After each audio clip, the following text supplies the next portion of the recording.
तो जैसा कि आप देख पा रहे हैं एनसीईआरटी क्लास 10th और ये हाइट एंड डिस्टेंस एक्सरसाइज है 9.1 और क्वेश्चन का सिलसिला जो है अंतिम पड़ाव पे चलने वाला है। तो यहाँ पे एक बहुत ही अच्छा सवाल है, वो है मीनार से जुड़ी हुई। एक व्यक्ति जो है मीनार की चोटी पर बैठा है, ठीक है, कहाँ बैठा है? मीनार की चोटी पर। उसको बैठने के लिए कहीं जगह नहीं मिला, ठीक है। एक मीनार की चोटी पर बैठा आदमी पाता है कि उसके ठीक दाएं और बाएं जमीन पर दो कारों के अवनमन कोण 30 डिग्री और 45 डिग्री। मतलब ये साफ दिख रहा है कि एक आदमी जो है मीनार की चोटी पर बैठा हुआ है और यहां से जो है देख रहा है दाएं और बाएं। तो देख रहा है क्या है कि दो कार जो है आ रही है, ठीक है, दो कारें आ रही है, यही ना इसका मतलब। एक मीनार की चोटी पर बैठा आदमी पाता है कि ठीक दाएं और बाएं से जो है दो जमीन पर दो कारों के मतलब आदमी जो है नीचे देख रहा है, मीनार पर से बैठ के जो है नीचे देख रहा है दाएं और बाएं। तो देख रहा क्या कि दो कारें जो है आ रही, ठीक है।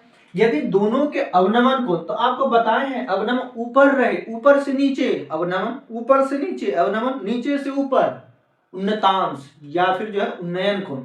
कितना सिंपल है, अगर कोई व्यक्ति ऊपर से नीचे देख रहा है तो अवनमन बनेगा, और कोई व्यक्ति नीचे से यदि ऊपर देख रहा है तो इसका मतलब वहां पे उन्नतांश या उन्नयन कोण बनेगा।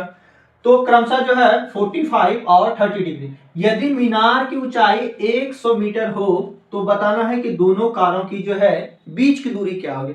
मतलब उस समय का जिक्र हो रहा है कि जिस समय जो है 30 डिग्री और 45 डिग्री का कोण बन रहा था, तो दोनों कारों के जो है बीच का डिस्टेंस बताना है कितना। मतलब देखिए एक जमीन है, ये इस पे एक मीनार खड़ी है, ठीक है, 100 मीटर का। वाह, यहाँ पे एक आदमी बैठा है, दाएं देख रहा है बाएं देख रहा है ना, दाएं और बाएं, दाएं देखा एक कार, बाएं देखा एक कार।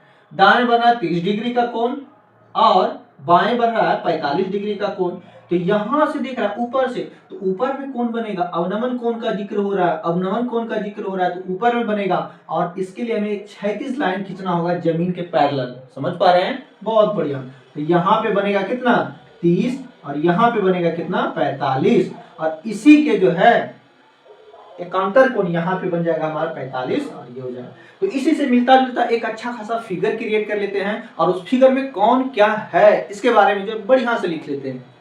तो ये हमारा जो एक अच्छा खासा फिगर बनके तैयार हो गया है। जैसा कि यहाँ देख पा रहे हैं कि एडी एक मीनार है और मीनार की चोटी यानी कि ए पर जो है आदमी बैठा हुआ है, ठीक है। बीसी एक जमीन है और जमीन पर जो है बी और सी क्रमशः दो कारें हैं। इसी चीज को हम यहाँ पे मेंशन कर दिए। एंगल को दिखाना है आपको ठीक ढंग से। पहले दाएं है तो दाएं में 30 डिग्री, तो आदमी जब ऐसे बैठेगा तो दायां हिस्सा ये हो जाएगा, तो इधर जो है 30 डिग्री और इधर जो है 45 डिग्री, ठीक है। तो मान लेता कि एडी एक मीनार है, उस पर ए एक आदमी बैठा हुआ। पुनः माने कि बीसी जमीन पर बी और सी जो है दो कारें हैं। इतना मानने के बाद तो हम कह सकते हैं कि एडी बराबर 100 मीटर, क्योंकि एडी हमारा मीनार है और मीनार की ऊंचाई दे रखा है 100 मीटर। अब चलते हैं त्रिभुज में, क्योंकि हमको निकालना है बीसी की लंबाई। बीसी, ध्यान रहे, बीसी, क्योंकि बी और सी दो कार है और इन्हीं के बीच का जो है डिस्टेंस बताना है ना, दोनों कारों के बीच की दूरी। तो बीसी निकालना, तो बीसी निकालने के लिए दो त्रिभुज में चलते हैं बारी बारी से, ठीक है। ए बी डी में और एक बार चले जाएंगे ए सी डी में, वहां से निकाल लेंगे बी डी, यहां से निकाल लेंगे सी डी और दोनों को जोड़ देंगे, ठीक है। तो त्रिभुज ए बी डी में अब समकोण कहिए या फिर जो है त्रिभुज ए बी डी में क्या होगा हमारा? एबीडी में 10 30 डिग्री। ये क्या हो गया? 10 30 इक्वल टू ये हो गया एडी अपॉन बीडी, या फिर जो है 10 30 का मान जानते हो, पिटाया जाओगे तुम लोग, समझाना, याद उठ करते नहीं हो। 100 बाय बीडी, इसलिए बीडी बराबर कितना आ गया? 100√3 मीटर, ठीक है। रहने देते हैं इतना। अब हम चलते हैं उधर, उधर का मतलब किधर?